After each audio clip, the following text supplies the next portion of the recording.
les pigeons parachutistes de la Seconde Guerre mondiale. Si tous les cons volaient, le ciel serait kaki. Ça, c'était ce qui était écrit sur la quille de service militaire de mon beau-père. Mais dans les faits, un soldat, ça vole pas. Enfin, je vous conseille pas d'essayer d'en balancer un d'un avion sans parachute.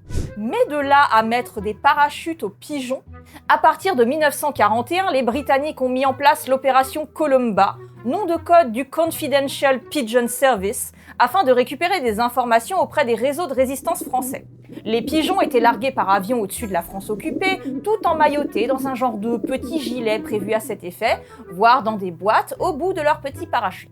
Le but était qu'ils soient récupérés par des Français qui pouvaient alors renvoyer en Angleterre des informations sur les troupes allemandes. Avec le pigeon, on pouvait trouver des instructions sur comment le soigner, lui donner à manger et ainsi le mettre dans les meilleures conditions possibles pour le voyage retour. Mais surtout, il y avait un questionnaire et des feuillets permettant la rédaction d'un rapport. On compte plus de 16 000 pigeons utilisés de cette façon par les Britanniques.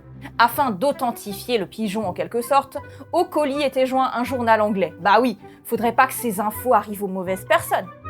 Et justement, le contre-espionnage allemand, en plus d'offrir des sommes rondelettes pour la capture des pigeons para-ennemis, a lui-même parachuté des faux pigeons anglais, cette fois avec un paquet de cigarettes de marque britannique bien sûr, pour tromper sur sa vraie provenance.